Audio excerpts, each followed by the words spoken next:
आप जय भीम जोहार। मेरा नाम है विशाल आज़ाद। आप देख रहे हैं न्यू मिशन टीवी। साथियों, अभी मैं हूं उत्तर प्रदेश के महाराजगंज ज़िले के एक बहुत ही सुनहरा, बहुत ही अच्छा गांव मुल्ला चौधरी में। और साथियों, जैसे कि आप लोग जानते होंगे, भीम आर्मी चीफ चंद्रशेखर आज़ाद आज साथियों भीम आर्मी भारत एकता मिशन का 11वां स्थापना दिवस था। और यहाँ पर ये मेरे पीछे जो क्रम में साथी लोग खड़े हुए हैं, ये आज़ाद समाज पार्टी भीम आर्मी के कार्यकर्ता और पदाधिकारी हैं। और आज ये लोग भीम आर्मी की 11वें स्थापना दिवस पर उपस्थित हुए थे और काफ़ी बारिश आई और बारिश में भी इन लोगों का कार्यक्रम सफल रहा। ये होता है क्रांति, ये होता है जोश और जुनून। हम इनसे कुछ बात करने की कोशिश करेंगे। जी, क्या नाम पड़ेगा आपका? विजय कुमार। क्या कहेंगे, आज भीम आर्मी भारत एकता मिशन का 11वां स्थापना दिवस था और सभी लोग जागरूक हो रहे हैं और मतलब कि सभी लोग बता रहे हैं कि मतलब कि भीम आर्मी जहाँ भी है, जहाँ अच्छा काम कर रहा है। हाँ, भीम आर्मी क्या है? भीम आर्मी क्या है? भीम आर्मी चंद्रशेखर भैया आज़ादी का बनाया हुआ एक मिशन है। मिशन है क्या? उसमें क्या होता है, क्या किया जाता है उसके माध्यम? उसमें होता है कि जो अत्याचार लोग करते हैं, जो बहन बेटी पे जो भी अत्याचार करते हैं, उसमें बड़े भाई जाकर अपना न्याय दिलवाते हैं, आवाज़ उठाते हैं। अच्छा, संगठन तो इस देश में तमाम हैं, लेकिन आप लोग केवल भीम आर्मी को ही क्यों चुनते हैं? इसके पीछे क्या कारण है? देखिए भैया, सर्वप्रथम तो पहले आपके चैनल पे जो भी लोग वीडियो देख रहे हैं सभी को मेरा सादर बधाई जय भीम। कोई भी जो हो समाज में जो अगुआ है, जो बोधिसत्व बाबा साहब डॉक्टर भीमराव अंबेडकर जी के विचारों को लेकर चलता हो, जो तथागत गौतम बुद्ध के विचारों को लेकर चलता हो, जो बहुजन महापुरुषों के विचारों को लेकर चलता हो, वो कोई भी हो, चाहे हमारे बड़े भैया चंद्रशेखर आज़ाद जी हों या कोई भी हो, जो साथी अगर इस बात को लेकर चलेगा, इस विचारधारा को लेकर चलेगा, उनके साथ हम लोग जुड़ करके सभी लोग मिल करके काम करते हैं और उनके संगठन को मजबूत करेंगे। अच्छा, आपने हाथों को मजबूत करेंगे। आपने कहा कि जो लोग बाबा साहब के विचारों को लेकर के चलेंगे, हम उनके हाथों को, उनके कंधों को मजबूत करेंगे।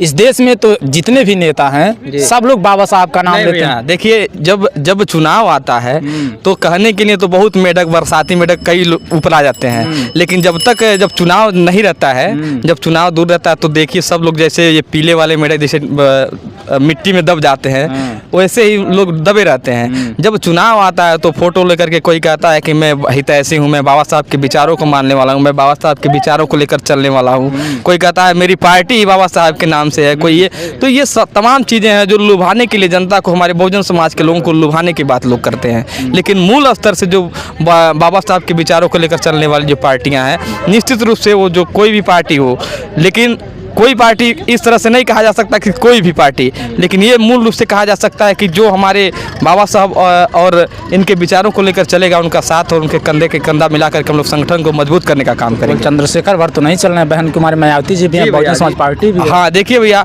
इस बात पे विचार चल रहा है समाज में, सब कोई इस बात को जानता है कि विचार चल रहा है। आपका भी इच्छा होगा, हमारा भी इच्छा होगा, जो लोग वीडियो देख रहे हैं उनका भी ये इच्छा होगा। सभी लोग चाह रहे हैं कि चंद्रशेखर भैया और बहन कुमारी मायावती जी एक साथ होकर के बहुजन समाज पार्टी और आज़ाद समाज पार्टी एक साथ मिल करके काम करें। लेकिन इस पे विचारधारा वो तो अलग है भाई, हमारे उच्च हैं लोग, हमारे अग्रज हैं, उनकी बात नहीं मैं कह सकता हूं कि वो क्या करेंगे, लेकिन बात समाज में चलने की हमेशा हर किसी के दिली इच्छा होती है। मैं भी चाहता हूं कि अगर ऐसा हो तो ये निश्चित रूप से बहुजन समाज का ही सरकार बनेगा और निश्चित रूप से सब कुछ जो हम लोग चाह रहे हैं वो बाबा साहब के मिशन और कारमा जरूर आगे बढ़ेगा। चाह रहे हैं कि मायावती जी और चंद्रशेखर एक साथ मिलकर। भैया देखिए, ये समाज की बातें हैं, ये हम और आप डिसाइड नहीं कर सकते हैं, लेकिन ये है कि दिली इच्छा जरूर रहता है कि सरकार, हर कोई यही सोचता है और ये आज के दौर में निश्चित रूप से ये होना भी चाहिए। चलिए, इस देश में 51% युवा हैं, बाकी 49% और लोग हैं। और ये जो देश है युवाओं से बना हुआ है और युवा ही क्रांति पैदा करते हैं। लेकिन आज इस देश में युवा शिक्षा को लेकर के, रोजगार को लेकर के काफ़ी तरह कर रहे हैं। अभी फ़िलहाल आप जंतर मंतर पर भी देख रहे होंगे कि दिल्ली पर कितने युवा लाठियाँ खा रहे हैं, आंदोलन कर रहे हैं। तो युवाओं के हित में आप क्या कहना चाहेंगे, एक युवा का पक्ष लेते हुए? देखिए, युवाओं के हित में यही कहना चाहूँगा कि हर छोटे स्तर से लेके बड़े स्तर से, चाहे गाँव के हो या शहर के हो, चाहे छोटे कस्बे के या बड़े कस्बे के हो, अगर बड़े जो व्यक्ति हैं, जो बड़े लोग हैं, वो अपने से छोटे स्तर को अच्छी शिक्षा दें, अच्छी सामाजिक ज्ञान दें, तभी तो विकास होगा समाज का। मान लीजिए आज हम छोटे से गांव में हैं, अभी मैं बाहर का बात नहीं बताऊंगा, जैसे कोई छोटा लड़का है सोशल मीडिया नहीं चला रहा है और कोई चला रहा है तो मैं उसको नहीं बताऊंगा तो फिर कैसे आगे अग्रसर होगा लोग।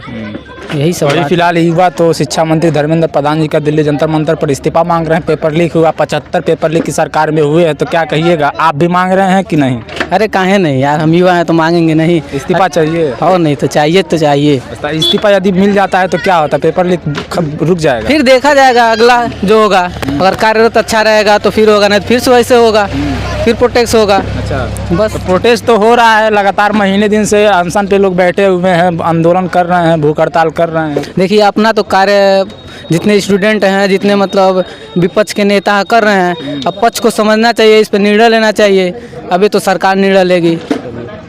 साथियों, एक छोटा लड़का, रुको, एक छोटा लड़का टी शर्ट देखिए पहना, इस पे लिखा हुआ है बाबा साहब डॉक्टर भीमराव अम्बेडकर जी का फोटो भी है। क्या नाम पड़ेगा तुम्हारा? आदर्श। कहाँ के रहने वाले? मुल्ला चौधरी। बाबा साहब को जानते हो? हाँ। क्या बाबा साहब क्या हैं, कौन थे? बाबा साहब कौन थे? आदर्श, बाबा साहब कौन थे, क्या किए हैं? साथियों, बाबा साहब डॉक्टर भीमराव अम्बेडकर जी का टी शर्ट पहना हुआ है, लेकिन अभी भी छोटा बच्चा है, इसको बाबा साहब के बारे में नहीं बताया गया। कौन हंस रहा था? काट दीजिए, फोन काट दीजिए। कौन बोल रहा है? क्या नाम है तुम्हारा? इसके बोलने नहीं आता है। क्या नाम है? दानू। क्या बाबा साहब को जानते हो तुम? हाँ, कौन थे बाबा साहब, क्या किए हैं?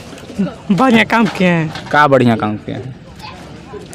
बाबा, तब संविधान लिखे हैं। संविधान लिखे हैं, बाबा साहब संविधान लिखे हैं, बढ़िया काम किए हैं। साथियों, तमाम यहाँ पर साथी हैं, लेकिन कुछ लोग इधर उधर चले जा रहे हैं, डर जा रहे हैं, बोलने से भी हिचकिचा रहे हैं। बाकी आप लोग जो 2-4 साथियों से मैं बात किया हूँ, उनकी बातें सुन करके कमेंट में अपनी प्रतिक्रिया जरूर दीजिएगा और इस वीडियो को ज़्यादा शेयर कीजिएगा।